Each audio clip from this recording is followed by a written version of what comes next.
Hello, First Community. Welcome back to another live for the I Am More Than campaign. I hope you enjoyed last week's interview, which you can now access on YouTube.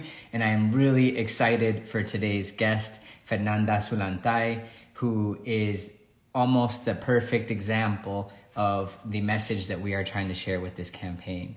I'm really excited to have her join us, and I'll let her introduce herself. But as we look at all of the different types of boxes that society tries to put us in sometimes, there's a lot of boxes that she could have been put in, and she is absolutely crushing it and breaking those barriers and doing really cool things. So I'm excited for all of you to meet her. I am going to go ahead and chat in our conversation. So, and then we'll go ahead and get started. There we go. Hi, Hello, how how are are you? you? I'm doing great. I'm so excited to have you with us. I had to represent Yale today. I'm Oh glad my you're. God, I just noticed that. Where did you get it? I just found it yesterday. No, I did a summer program at Yale once, which Oh, part of the nice. management. But it's great to have you currently there. And Yale is a big part of the First Community as well, from everywhere from the board of directors to supporting teams and alumni that are Oh, part of the organization. nice. So shout out to Yale and to you for being there. Yay. But yeah, Fernanda Sulantay, so excited to have you with us. I'd like for you to just start with a little bit of who you are. Just give us that, that quick on your background. There's a lot of things, and that's why I'm so excited to have you here today, because there's so many boxes that society, I'm sure, tries to put you in. And you've just decided, you know what, I'm going to be what I want to be, and I'm going to do the things that I want to do, regardless of what society thinks. And I know it does, it's maybe not that easy along the way, and that's what we'll learn from you today. But give us a little background on just who you are overall. Okay. And then and stop me if I'm like saying too much. But hi everyone. I'm Fernanda Sulantay and I'm originally from El Salvador, which is like small country in Central America. A lot of people sometimes are like, where is that? Yeah, so I moved to the US when I was 19 years old. And I went to UConn to get my, oh no, actually first I went to community college actually, and I got my associates in engineering science. Then I got my bachelor's from UConn in chemical engineering, and now I'm a PhD student at Yale. So doing computational research in chemical engineering. Also, I'm a mom of two. I had my son when I was in undergrad, and I just had my daughter right now that this year. Now that I'm a PhD student. So yeah, Latina, immigrant, mom, woman in STEM, so many things. I love it. You're getting tons of hearts on the side. And I'd love for our teams to share where they're from as well. You're from El Salvador. We've got teams all over Central, South America, globally. So if teams want to share in the chat where you're coming Yes. from, if there's any moms listening in, let's show some love for the moms, as well as those that might be interested in chemical engineering, which now you're pursuing Yeah. a I PhD. want to see the comments. I want to Yeah. see.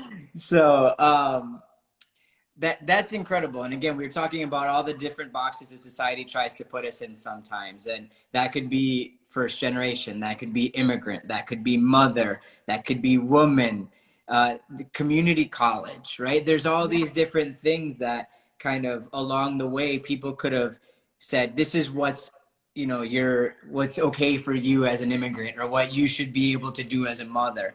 And you've exactly. been able to do a lot of those things that you've wanted to, regardless of what some of those barriers, stereotypes, challenges are. Yeah. So I'd like to start with, where do you think that comes from? Is that something that you've always had, these really big dreams, and you just went after it? Is it something that you built along the way? And what were some of those bigger roadblocks as you were trying to get to where you are right now? Yeah, so actually, I feel like when I tell my story, when I like analyze my life, a lot of things were kind of like just, I saw the opportunity and like went for it. Like I haven't been the person who like plans. I know a lot of people like really think about what they're gonna do, but I just like fell into it and I really liked it. So yeah, like in high school, like I knew I love math, so I was like, I'm gonna study math. And then someone like talked to me about engineering, but I actually went into engineering without even knowing too well what engineering was. Mhm. And yeah, I just like started loving it. And and then I would see like a lot of opportunities, especially when I moved to the US, because in El Salvador, I honestly like never saw any like opportunity to do like a program or to get a scholarship. It was just so hard. And then I came here and there are so many, and I was like, I just want them all. And I did, yeah, I did also like research summer programs, as you were saying. I did at Princeton, and then I went to the Czech Republic, and then at UConn. Um, and then after that I applied to like, because I wanted, one thing that I always liked is that I like teaching, so I knew that I wanted to be a professor. And then in one of these research programs, the summer research programs, I learned about PhD students. I had no idea what a PhD was. Like, I'm a first generation. I had no idea what I can you believe that? Like Yeah. now So how old were you when you found out what a PhD was? I was so 20, I forgot exactly, but it was like I was like a sophomore in college. Okay, so early Yeah. 20s, late Yeah. teens is when you first found out, right? Yeah, That's like I incredible. was already in college. Okay. I I kind of like heard about like masters and PhD, but Hmm. everything as a first generation student, I'm pretty sure that whoever's listening, it's like you have to figure out everything by yourself, and like Hmm. you get to these places, and you're not only doing the same work that everyone else is doing, but you're also figuring out everything else, about like college and like Yeah. apply to a job, like doing an internship. Like nobody's really there to tell you. You have to like Hmm. figure it out, and we learn along the way, right? um so yeah, and then after that, after I found out that I actually had to do a PhD, to be a professor, and I actually like research, so I was like, okay, let me just do this. I applied, got into Yale, like never, when I applied, I was like, I don't think I'm gonna get in. And I was like about not to, to apply. I was not gonna apply, and then it just happened. I'm like, okay, it's possible. But yeah, like as you were saying, things that were hard. I mean, I don't know if you wanna like get into it right now, but I can just do an overview. It was like first, like I didn't know English when I came here. That was like really hard for me, because I love talking, and I wanted to go to, yeah, I wanted to start college, and it was just so hard to communicate, and I felt very isolated. Um, and then the other thing is, just like being a woman in STEM, Latina, like we were literally in a class of like 90 people, we were only two Latinas, Wow. in the class, like, so it's like not finding people that were like me. Like I was literally born and raised in El Salvador, like that was Mhm. my whole life, um and then finally becoming a mom, it was like totally different. Like people were just like, partying, like doing whatever young people do, but I was like already a mom, and having like, we don't sleep throughout like the first year of the baby's life, like we don't sleep Mhm. well, and then I had to do like the same work that everyone else was doing, so yeah, those were things that were obstacles. That's incredible. And there's a couple key things that I want to pull out of that because I think they're very important for students that might be on this journey and also for their mentors and teachers that are guiding other students that might come from a background different than theirs or that might be first generation or have other challenges where they didn't have as much access to resources or information. You mentioned at 20 something years old, you found out what a PhD is and now you're studying Exactly. and you're at Yale, right? So that's incredible. But I want to start with, you mentioned someone said that you should look into engineering, or you said something along those lines that someone Yeah. told you about engineering. Do you remember who that was and how that Yeah. conversation went? Yeah, so when I don't remember exactly, but it was in senior year, Okay. and my math professor, like everyone was having these talks of like what you were gonna do, and like he knew like I'll be honest, in high school I was kind of like a trouble kid, like I did well in like science and math, but everything else I was like, I don't care, and Hmm. he like pulled me aside and he was like, you know what, like you're really good, like you should look into engineering. Then my mom knew a little bit about that too, so she told me as well to look into engineering.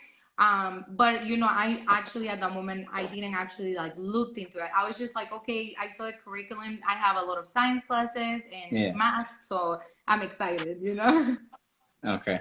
And I think that's so important for any of the adults, the teachers, the mentors in the room that are listening in. Because that's what happened to me too. Is someone said, "Hey, you should look into this." I had no idea what it was, but Yeah. I had some interest. I was very curious. And so that statement changed the course of my life. It seems like it changed the course of your life Yeah. too. And that doesn't cost you anything to tell a child to, hey, look into engineering, look into STEM careers. If you're curious, you're creative, if you like solving problems, this could be a really good path for you. And you took it, you ran with it, you went all the way to PhD, right? And you might teach Yeah. it now as well. So for a request of all of the teachers, the mentors, the parents listening in, is just plant that seed for your child, even if Yeah. it doesn't seem there's any chance that they'll get there, just like you said with applying to Yale. Even if you don't feel like there's a chance, just plant that seed because it could make a significant difference. Yeah, I like that you say that because honestly, like now that I look back, it's like whatever they people tell you as a kid, you Hmm. kind of own it. Even Yeah. if it's good or bad, you end up owning it because there were things that people told me in good things and bad things, and Hmm. I started like believing it, like, oh, this is what I am, even if you're not, like, or Yeah. if you're kind of like people tell me like, oh, you're good at math, and I was just like, I'm good at math, like I have to Yeah. continue doing this because I'm good at math, that's my thing. So it's very powerful that like mentors or like people tell you, encourage you, and like yeah, tell you about the opportunities that you don't know about. Hmm. It's so big, and again, it can make such a big difference and keep people, take people further in that path.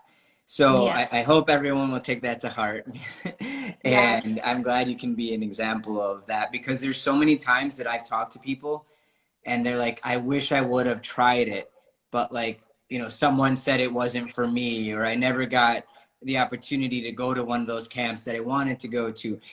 For every one of us, there's 5 to 10 kids that were told, this is not for you, or your grades aren't good enough to do that. And Yeah. we do take that in, even if it doesn't hurt Yes. you in the moment, you subconsciously take that in. And on the positive side, even if you don't believe it, like even if we didn't know what our next step was, it planted the seed for when that would come across. For me, it was signing up for a summer camp, right? Yeah. And each one of us can be a different story, but that positive seed is so important for young people, especially when they don't really know what it is that they want to do, and or they don't have a lot of role models in their community in these Yeah. types of careers. So Mm-hmm. you're first generation student, right? Yeah.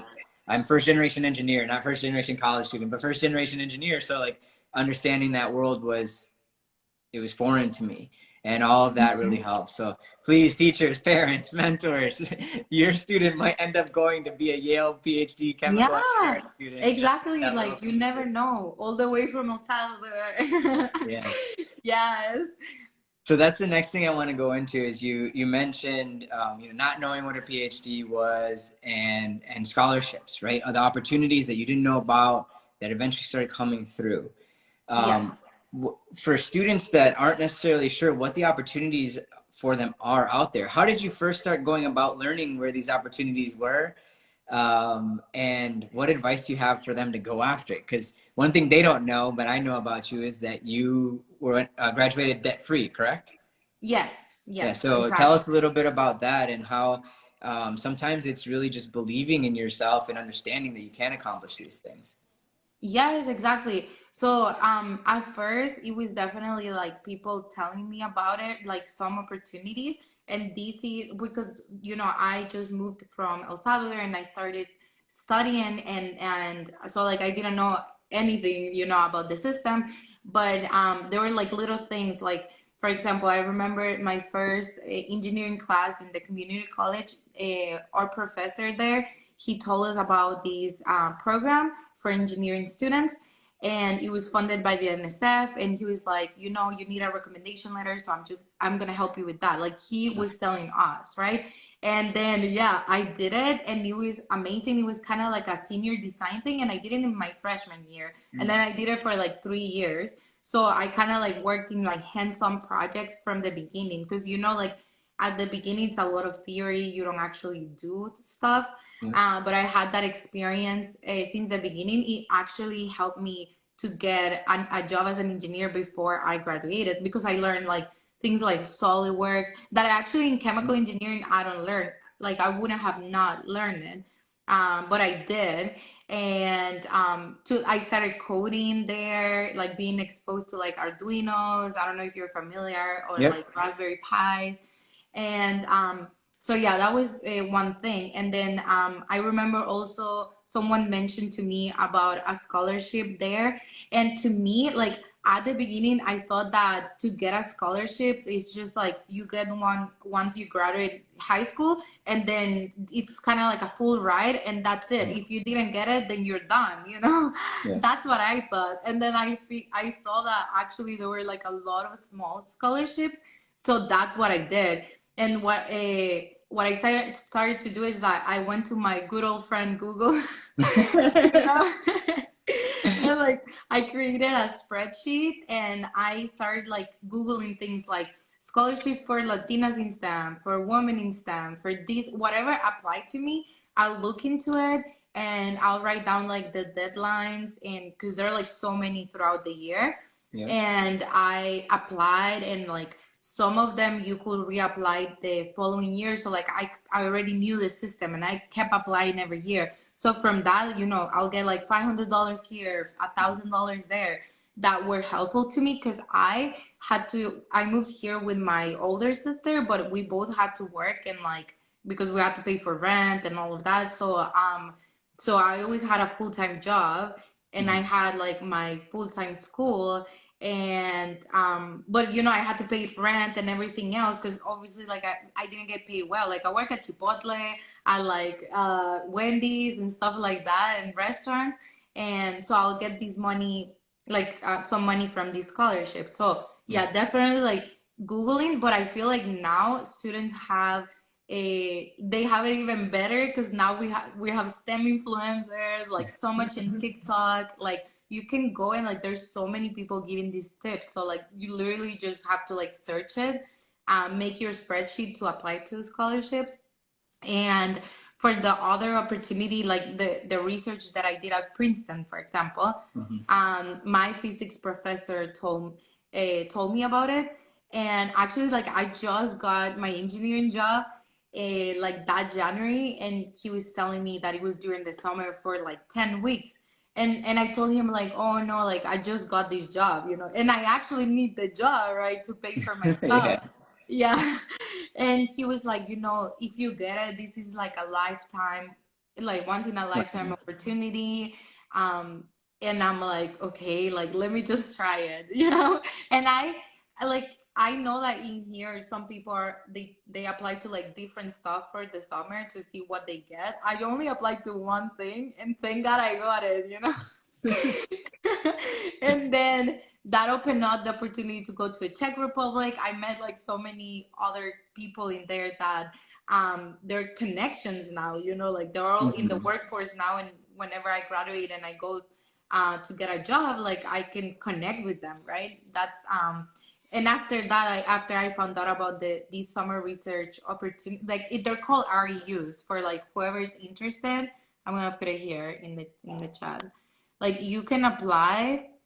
They're funded by the NSF. So many universities have it. You can apply to more than one, because even the same university can have like one for chemistry, one for physics. Like there's so many.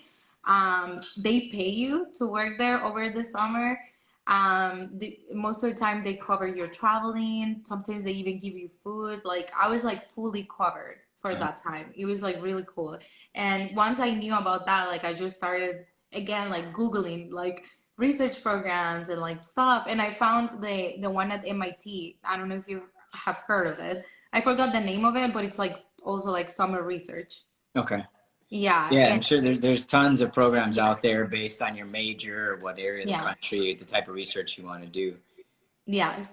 So yeah, my tip is that the opportunities are out there waiting for you. Like now that I'm like on the other side, because like for example, I am part of this a organization for Latinos, and like we're trying to find people to give the scholarships. Sometimes we don't even get that many applications, and we're like Hmm. finding the people like, please come and apply. We have money for you. So yeah, just find the find it by like Googling, TikTok, Instagram, asking around, and you'll see that there's so many out there. 100%. I had similar experiences where I remember one scholarship, for example, it was one of the few people from the Midwest that went to this conference because it was on the West Coast. That's where most of the students were going. But there was a company that was providing a scholarship that was from the Midwest. So their preference was certain schools in the Midwest. And I was the only one from my school to go. So I think Nice. that's why I got the scholarship. Yeah. And there's so many out there. And for our first community in specific, there's tons of scholarships that are geared towards first students. So your Person. chances of getting those are increased because you're only competing against students with that type of experience. But there's scholarships out there for people with purple hair that like to Oh my study God, there's so dolphins, right? many. Like, And now you can find like these accounts on Instagram where like they always post like the scholarships and the deadlines. Like I yeah. follow some of them, and yeah, so those are perfect for you to Definitely. So find. when you're out there scrolling on TikTok or Instagram Reels, make sure you're searching for stuff that's going to support your future studies. But again, with the first scholarships, and then depending on what major you're looking at or what your background is, there's a ton of opportunities out there. So definitely go and apply. And again, we sometimes society puts us into boxes. Sometimes we put ourselves into boxes, and we don't think that we can qualify for this or that we're going to be able to make it, Oh and that's the yes. first barrier you have to break. Yes, okay. Yeah, and this brings I wanted to say this is that so many times I literally thought like I'm not gonna like I just told you, when I applied to Yale like oh Mhm. yeah, like I'm not gonna get accepted. And like this happened to me like so many times that I was like, let me just try. Like what am I gonna lose? And then I Yeah. just got this stuff. And for in graduate school I also got two fellowships. Like one of them, it's like very prestigious. It's called the NSF GRFP, I think. And I always confuse the letters, uh, but I really like didn't think I was gonna get it, and I actually had like very bad imposter syndrome at the moment. That even when I got it, I'm like maybe they made a mistake, or maybe they did it because I'm Latina. Like I would put so many excuses. But anyway, the point is that I did it, and like if you even like sometimes, as you said, like we think because my GPA, for example, in undergrad, it wasn't 4.0. Like Mhm. this is why I was thinking like, oh, only like 4.0 students get into these places or get this opportunity. But they look at your whole story. They were in my case, my advisor told me that he saw I had a kid in undergrad, that I came from another country, that he saw I was resilient, that even Mhm. though all of these happened, like I still was like, doing stuff and like trying to survive and doing well. Yeah. That I think that's key in understanding sometimes that our struggles or our setbacks are oftentimes actually what makes us who we are and what makes us stronger in the long run.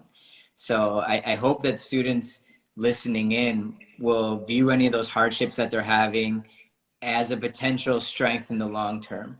And as we were talking about this conversation in preparation, you said something along the lines of um, the struggles of being different, the struggles Yeah. that come with being different. And I think that's something that middle school students, high school students are always trying to fit in when Hmm. society actually rewards those that stand out. And Yeah. that whether that be because of challenges you overcame, accomplishments that you've done, and you're the first to do X, Y, or Z. Can you talk about that a little bit around how you may have turned some of those struggles into strengths? Because I think a lot of our students use that as a roadblock, unfortunately. But in Yeah. the end, when you're talking in an interview or you're applying for something, those are the best stories to tell to Yeah. showcase how you can overcome things and how you'll work in difficult situations, how you work on a team, those kind of scenarios. Yeah, and yeah, so like to start like what you said, I know that this is how I felt, and I know for sure that a lot of people feel the same way, that you, during middle school or high school, you just want to fit in, you just want to be the same. I didn't grow up here, but I know that like I have friends who grew up here, are Latinos, for example, and they were, let's say, in college, I mean high schools, that it was predominant, how do you say this word, like it, Predominantly. yeah, the Mhm. majority of people was Yeah. white, for example, so they just wanted to be like these people, you know, they just wanted to like fit in. And I know it feels like it feels like you need to fit in, but as Jay was saying, like later on in life, I feel like everyone is just like like there, you get to a point where you're like, oh, never mind, like, you know, I was trying to be, you know, I was trying to be someone else because I thought it was cooler, but I actually don't feel happy, so let me just like go back and remember how I like my inner child, and you know, be myself again. So it would be like so cool if we could avoid all of that, right? Because yes, as you said, like for example, uh, my advisor, as I was saying, like he when he saw my application, he didn't only see my grades. Okay, like she doesn't have a 4.0, but she was like reading about my story, and he saw that I came from another country. Like I learned English when I was here, and then I'm a first generation in college. And, like I became a mom, all of these things, and he thought, oh, this seems like you're resilient. And he actually like didn't know my whole story until I started applying for the fellowship, because you have to talk more about your story in that application. And I was telling him, and he was like, wow, you did all of that, where like other students are just like worried about getting good grades, you Yeah. know? And it's like some, like as a first generation student, usually like your parents also are not funding you your studies, so you're just like trying to like figure out college, trying to get good grades, and then trying to figure out how you're gonna pay, or stressing out because you're getting loans. Like there's just like so many things that you should use as an advantage, right? So when you're applying, use it. And this is another thing, I feel like I used to be like very shy, in the sense when I was like making my essays, like I didn't want to show off, you know, like, Mhm. oh, like she's gonna look like she's showing off, like she thinks she's the best. But in reality, obviously, like you can do it in a humble way, Yeah. and you know, you're not being like, you're not showing off, you're just like being honest, you know. And so I feel like first, like getting comfortable with talking about your achievements is super important when you apply, when you go to these interviews to get your like internships or I don't know, scholarships. It's super important to do that. I know there was another part of the questions. What was the other part of the question? I feel like I was talking for so long. No, that's good. I think you covered most of it, and I Okay. want to keep going in a certain direction if you don't mind, Yeah. because I think you earned those accomplishments, right? Yeah. And you mentioned imposter syndrome, and you mentioned feeling like bragging. I don't like the term imposter syndrome because it makes it seem like there's something wrong with you, like you're sick. But really, it's just you're in a space that you haven't been in before, so it feels a little uncomfortable. Doesn't mean you're not qualified. Doesn't mean everything that you did before was not for reasons that you didn't earn. Just means you're in a space that you haven't been before, and so it's a little bit challenging at first. Yeah. And I feel that STEM and engineering is a space where if you can get used to that, really good things happen because that's where innovation happens, that's where growth happens at the edge of the comfort zone. And so Yes. as you were kind of going through that journey and you did make these accomplishments and you were starting to get comfortable sharing that, has there been a switch? Like, is there something that really helped you allow you to do that? Was it after you received a certain amount of scholarships? Because I feel like the younger our community can understand that that's normal to feel like that, and it's a good thing, the better off they're going to be both as innovators, but then also in terms of seeking opportunities that they care about. Yeah, but I don't think it's like I don't think they actually like I didn't realize this at the beginning. Like Mm, I thought that I mean I don't know how people feel, but I felt like I had to know something like super perfect to talk about it, for example. yeah.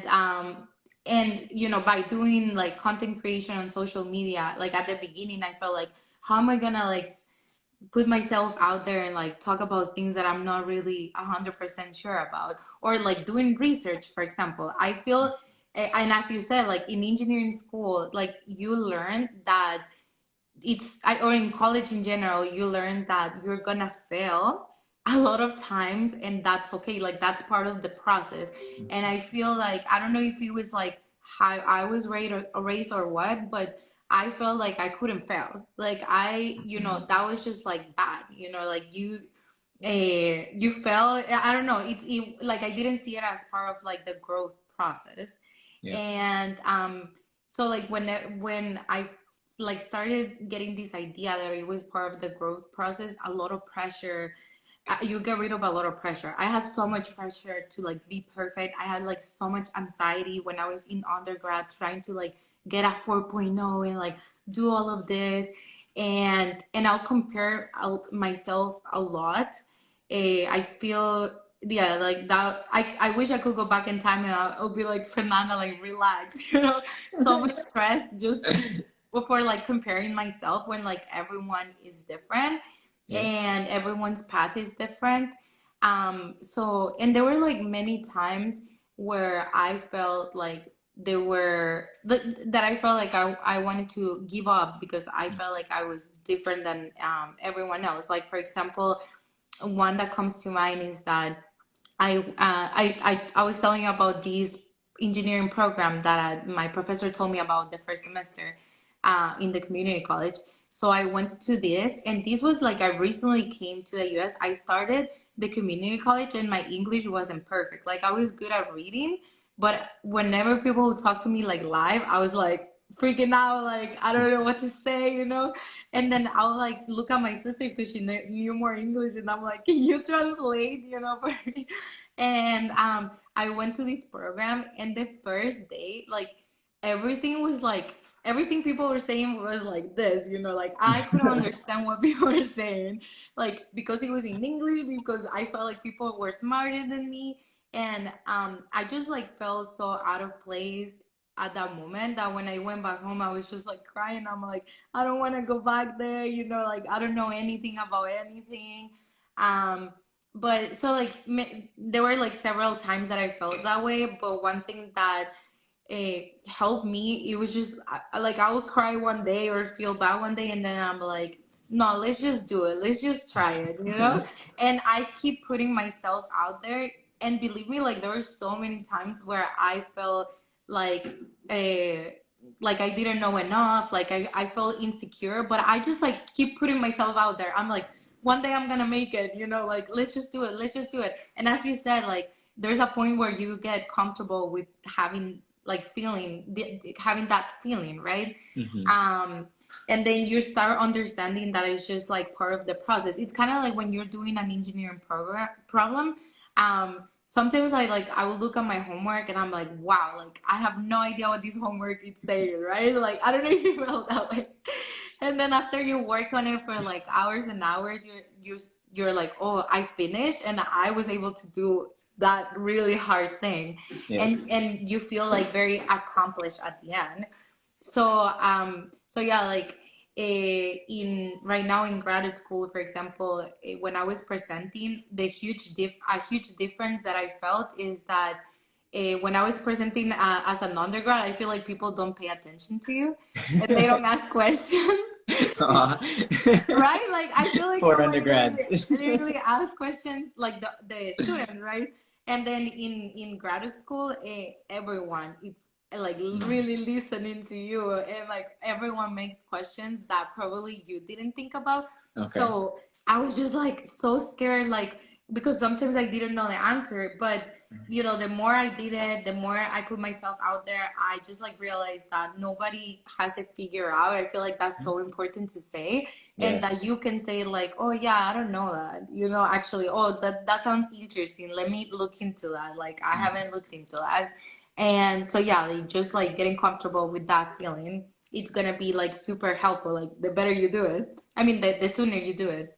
Yeah, I love that because I work a lot with kids in science. They're asking me like, "How do you know so much things?" or "How do you get so smart?" I was like, a couple of weeks ago, I didn't know how to do this experiment, and I'm trying it out now, right? It's just because you're willing to put yourself out there and try and learn. There's, Mm-hmm. people end up looking like experts in their space because of all the time and effort they put in, but nobody starts off that way, and everybody has their stumbling blocks along the road. And even those that, let's say, are at the top of their field are still looking for the new things and the innovations, and they're going to be in that spot again where they don't know something. So I feel like Yeah. for our community out there, if there's something that you're excited about, just go after it, right? Just like you were saying with your scholarships and the programs, just try it, right? Just do it. Just go after that scholarship. Try out that thing on your team that has always looked cool to you, but you never felt like you could be a part of, because there's going to be some stumbling, there's going to be some growth along the way, but that's how everybody got there. And I'd Yeah, rather yeah, you stumble and have a couple failures or mistakes than not have tried it at all and potentially miss out on some really cool things. yeah, exactly. So I True. appreciate that you didn't give up, that you're now that example of someone that went from immigrant first generation to community college, then to undergrad, and doing all these things that you weren't, exposed to Yeah. previously, and now you're at Yale, right, in your PhD. Yeah, I mean, I feel like we have to I just like in a sense like I was really passionate about what I was doing, and as I said, like I did feel like I couldn't do it, and like so many people tell me like, "Oh wow, like I admire you, like you're at Yale," or stuff like that. And I'm like, if I could show you how I feel sometimes, like we all feel the same way. Like we're just like at different times of our lives, right? Yeah. Like, and we're in different paths, but like even I feel like even like really like whatever we think like really smart people or like really Mhm. famous people, like they feel the same way. Like I remember Kat, Kat, like Yeah. yeah, yeah, of course you know her. Okay. Yeah. She's famous. That was the Yeah. So she was saying she loves reading, and she reads these books about this famous author. I forgot his name. But she said that this famous writer, like he was already famous, so Mhm. he wrote a book and put like that someone else did it, like a pseudonym. How do you say this? Pseudom, like another name. You can put Okay. yourself like another name, right? Yep. And publish it like that because he wanted to prove himself that people like his writing, and not because like he was Mm. already famous, and like Yeah. just like saying it because he was already famous. And like you go back and think like, wow, like like you wouldn't think that this person is insecure, right? Hmm. So yeah, like we all we're always learning, and it's okay not to like know things at the moment. Like there's always time to like figure out and learn it. I love that example because there's always growth. There's always another opportunity to keep exploring and to learn more and push forward, or a different application, Yeah. a different part of your industry. Even if you're staying within the same type of engineering, there's all different types of applications in different industries. And so the more we can get comfortable with that, the more you can understand that failure is also part of building. I love this analogy that I saw where, imagine success, what we think of as success, as a green Lego brick, and a failure or a mistake as a red Lego brick. There's still both bricks that you can build with. You can build a wall with red and I love green that. Lego bricks, right? But most of That's, us throw away our red ones. We don't learn from it. We kind of fear it, or we let it stop us from keeping moving forward, yeah. and not realizing that sometimes those mistakes, those failures, are like the strongest brick you have for whatever Yeah. you're building. So Mm-hmm. I hope that our community will look at it that way. Whenever you're struggling as a team or individually, you can still learn something from that, continue to grow, And eventually you're going to look back and you're going to laugh. As you say, you're going to look back and like, I wish I had a video of my first speech. Like, that was probably terrible. It would have been great to see you the first time I talked to students in outreach. It was probably the worst, but you grow from it, you learn from it, and eventually you get to a spot where you feel comfortable, and maybe even people view you as an expert. Yeah, exactly. Practice makes perfect. I like to say progress. Practice. Yes. Practice makes progress. Either way, as long as you're growing, that's what matters. Yeah. So I wanna give you one last question that you can look at both as an individual, and then so for our students, but then also in terms of advice for mentors, parents, teachers, right? Because you're also a mother and you want to teach in the future as a professor. So around our theme of I am more than, is there anything that really sits with you that has really helped you along your path to understand I am more than these boxes that society has tried to put me in, that helped you as a student? And then whether it's something that a professor did or something that you want to do for your children, what's some advice that you would give to the adults in the room around how can they help other generations of students understand that they are more than as well? Yes. I think that confidence plays a big part, and that's, as we were talking about at the beginning, it's super important for mentors to help students with, or like parents to help their kids with, because as we were talking about, like we are not born knowing. I mean, some people are like just geniuses, like little kids going to university. Okay, that's another case, but most of us, like it's not that easy, and like there's like a progress, but through that it's like confidence plays a huge role. And like, even like, as I was saying, like saying yes to these opportunities, I actually felt confident, and I feel like a lot of it was what my mom and like my family always said. Like I was telling you at the beginning, they put that in myself, like, oh, Fernanda is smart. So I kind of like started owning it. Like I don't know if it was true or not, but then like I started studying a lot, and believing in myself, and I was confident in that sense. So all the way through like my undergrad, that really helped me. And when I started grad school, I felt like a huge shift, because throughout like high school, undergrad, things were like I had to work for them, definitely, but I was able to like achieve them more easy than now that I'm in grad school. Yeah. So when I went to grad school, I was kind of like in shock, like, oh my God, this is not that as easy as before. And it kind of like started messing up with my confidence. And I saw that the result like in my research, for example, Mm. or my presentations. Like literally, like one time when I was in undergrad, I went to this conference, and this was like the first time I was presenting a scientific poster.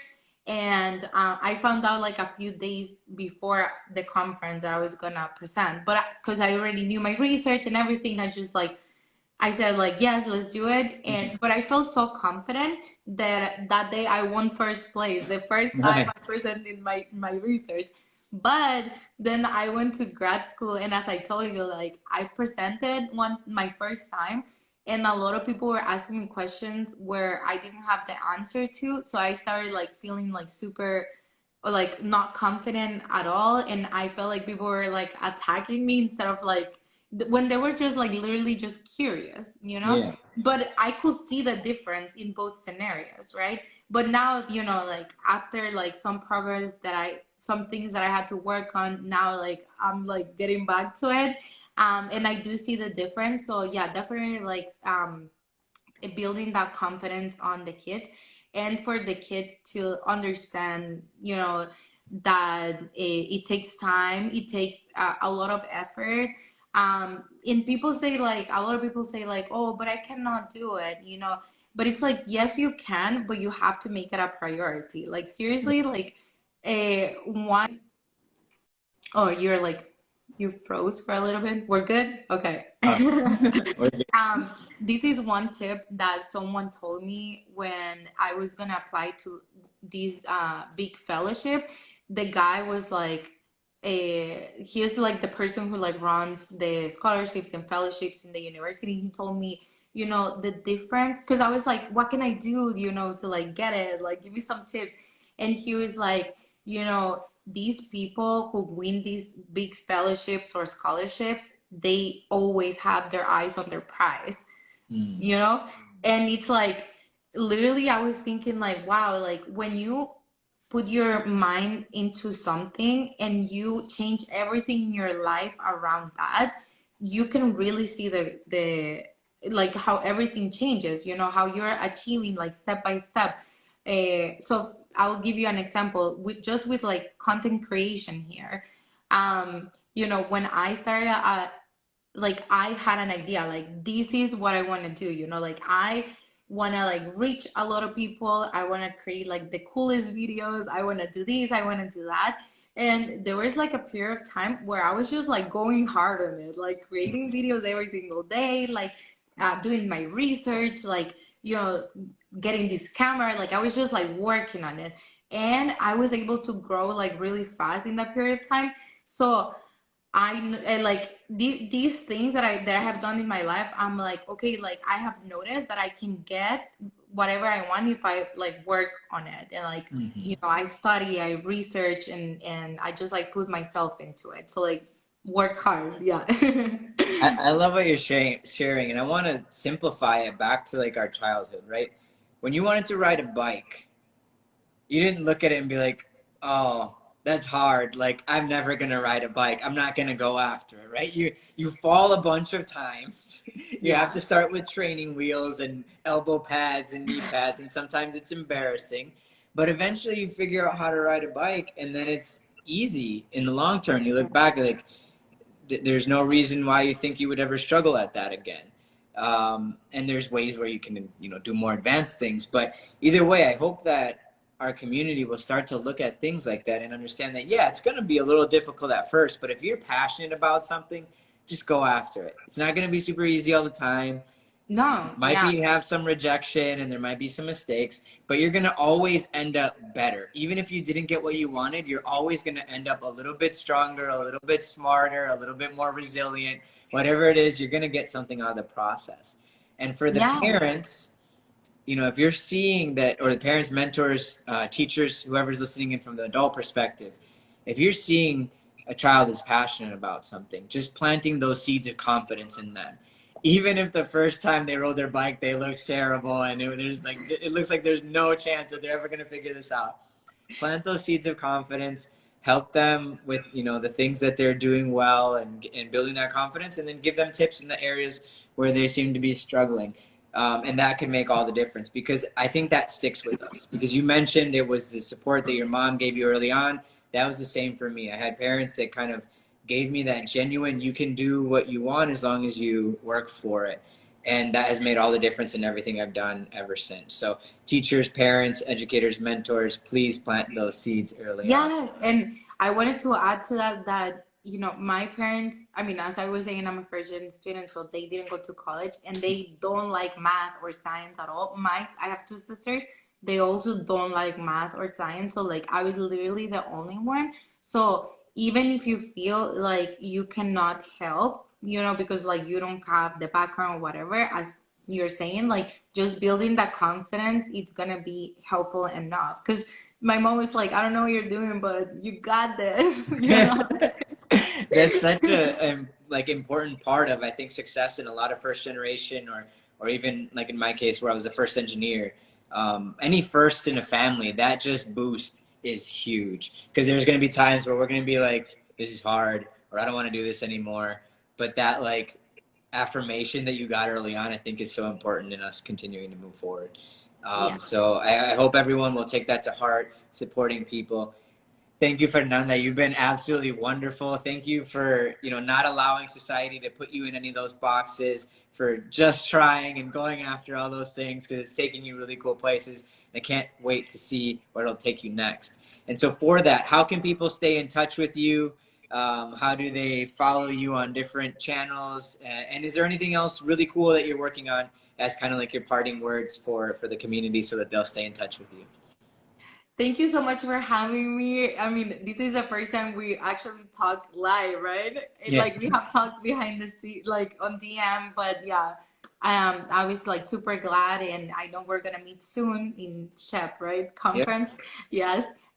So yeah, everyone can stay in touch. In you pin the comment, my Fernanda Sulantay, that's my Instagram, and I have the same username on TikTok where I share a lot of like college tips. And like feel free to send me a DM. I always like connect with like so many students, and like we Zoom sometimes, and like I help you whatever I can. So just ask me, or I can like try to connect you with someone else. Right now, like I'm working with chef influencers, so I'm gonna be in the Hispanic what is it called, professional engineers conference, Society right? of Hispanic Yes, Professional yes. Engineers Conference. Yes, and I'm also the week before I'm going to SACNAS. So if you guys are going to the conference in Puerto Rico, I'm gonna be there. Send me a DM. And yeah, I'm always like working on content on social media to help students, because I realized that like these things that I knew, some people don't know. So I'm like, I always want to share. Like, did you see this scholarship already? Did you see this program? Like, I'm always sharing. Appreciate you so much. Thank you for sharing your I Am More Than story and for helping our community understand that they are more than and how they can help others understand that as well. So thank you very much, and I'll see you very Thank soon. you. Yes. Bye. Bye.